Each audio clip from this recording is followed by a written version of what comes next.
Al Gretzky, ladies and gentlemen, good guy.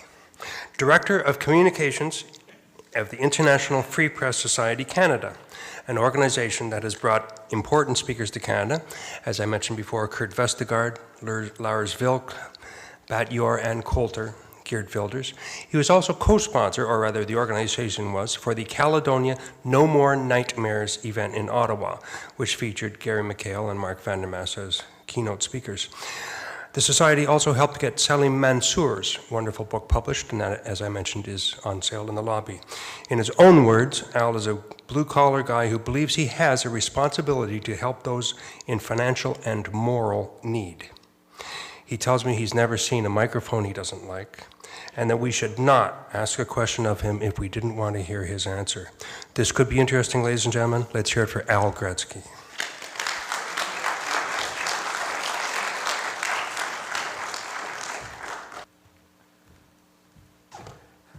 You're just too tall, Stuart. There we go. Thank you very much, Stuart. And he's absolutely right. Don't ask me a question you don't want the answer for. That's often got me into way too much trouble. Like, one of the problems, or one of the difficulties I created for myself this afternoon was to arrive here and to say to Mark that the title of the speech that I was to give was Freedom of Speech, the lawless, between the lawless and the lawful.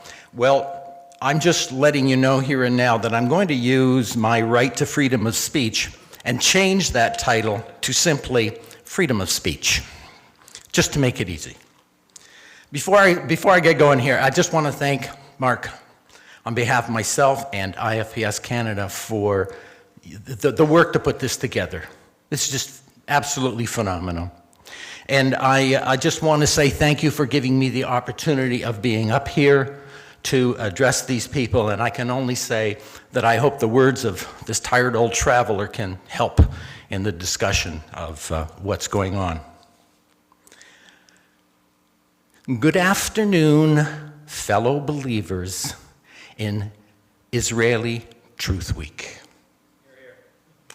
I'm not a Semite.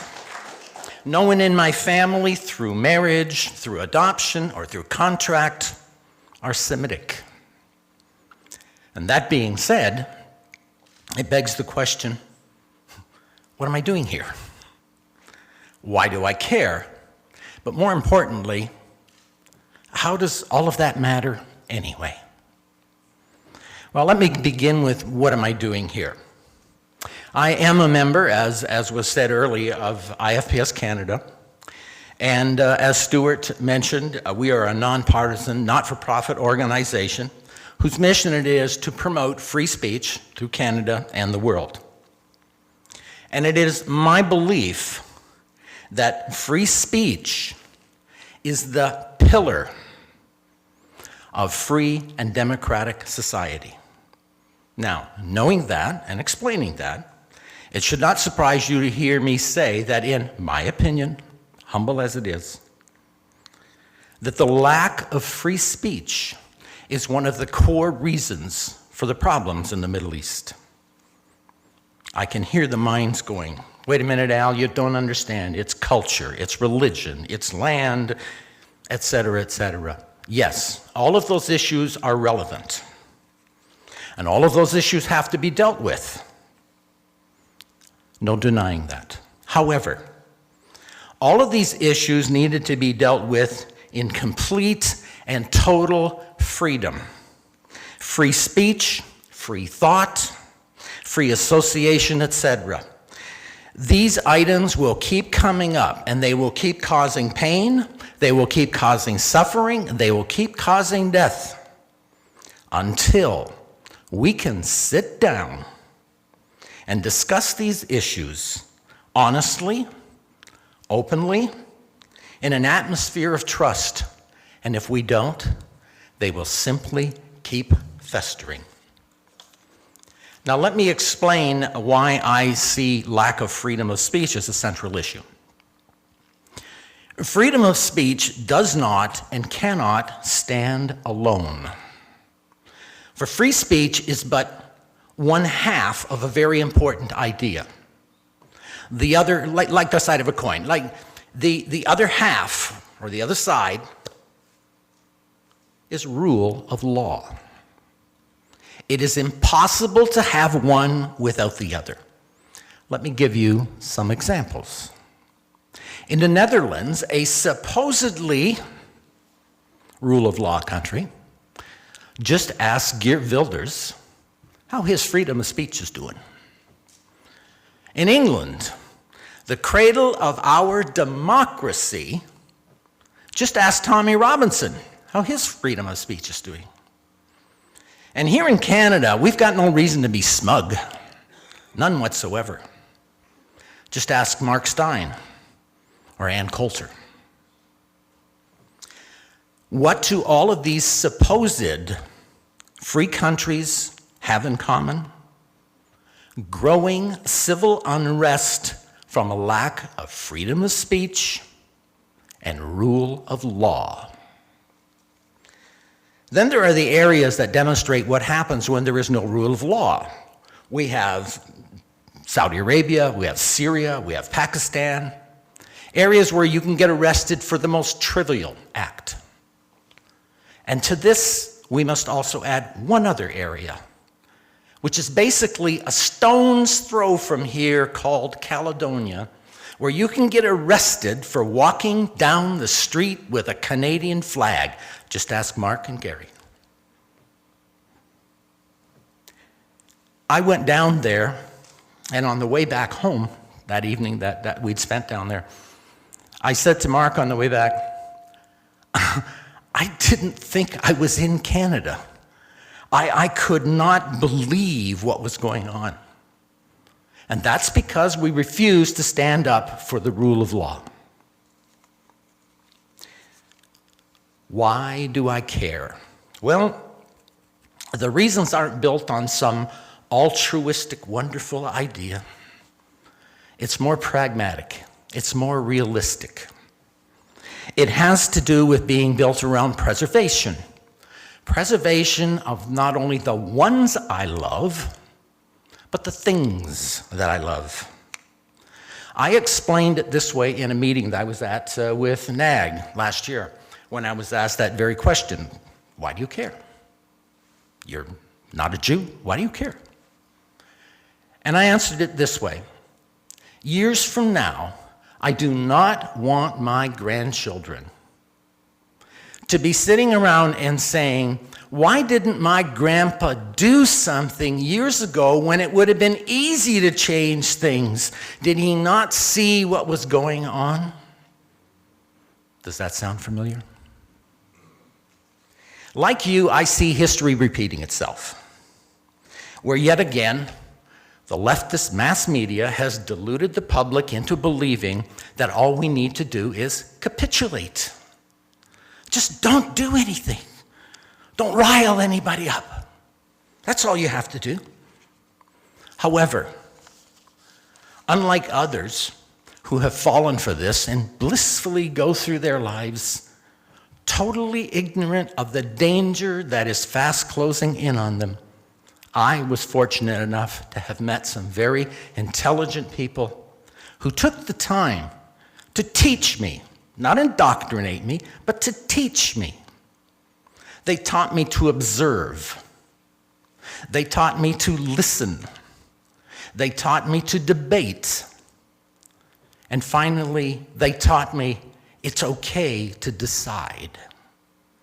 And I have decided to speak out. Not as an individual, but as a part of the collective. Not for, but rather with. From a position that is one among, not one apart. Now, how does it matter anyway? Well, it matters because we're talking about a way of life here. Those of us here understand that, and we understand what's at stake.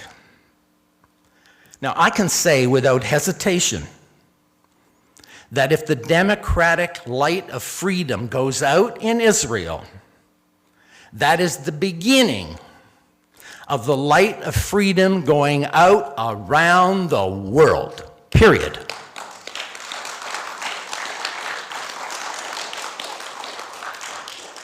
The fight for Israel is just not about the fight for land for a certain group of people. The fight for Israel is the fight for the very soul of freedom to survive. A year ago, I was in Toronto at the Geert Wilders event, and I heard Ezra Levin having a conversation with Rabbi Hausman. And I am going to have to paraphrase what he said because I don't remember the exact words. It was the concept that stuck with me. It was like this. 60 years ago, the Jews were being murdered. Today, they are committing suicide. It was, I am sure, from a sense of frustration that was said. A sense of a people who have been persecuted for so long that sometimes the easiest way is to just get along. Because they have stood alone for so long, sometimes capitulation keeps you alive. But those times are over.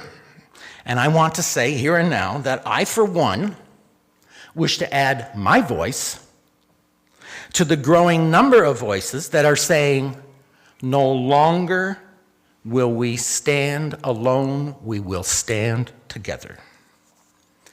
Now, I was reminded of that discussion between Ezra and Rabbi Hausman earlier this year when I was watching a video that I had borrowed from Rose Lax. The video was entitled, Ever Again. And it's part of a 5 DVD series that she had ordered from the Simon Wiesenthal organization.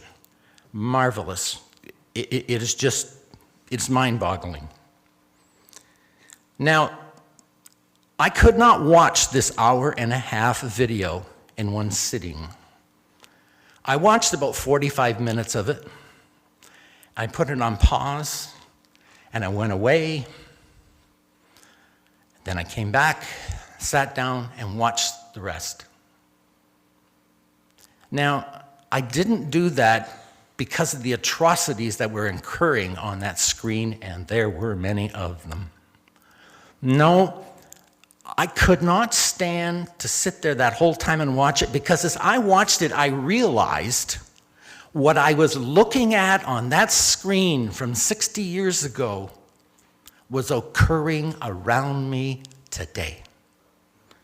That it was as if we learned nothing from that horrible time. Let me conclude with these thoughts. One who hears a lie and says nothing has not really heard the lie.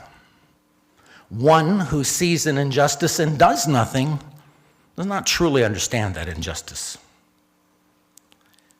Israel Truth Week is a demonstration that the lie has finally been heard and that the injustice will finally be dealt with. Israel Truth Week is an important step in bringing forth the truth. For too long, we have all stood back and we have allowed those individuals who would want to destroy Israel, we have allowed them to spew their hatred around the world. The time has come to fight back. Not with more lies, with something simpler, more beautiful. The truth. Rabbi Hillel answers my questions of what, why, and how this way. If I am not for myself, then who will be for me? And if I am only for myself, then what am I? And if not now, when? Thank you.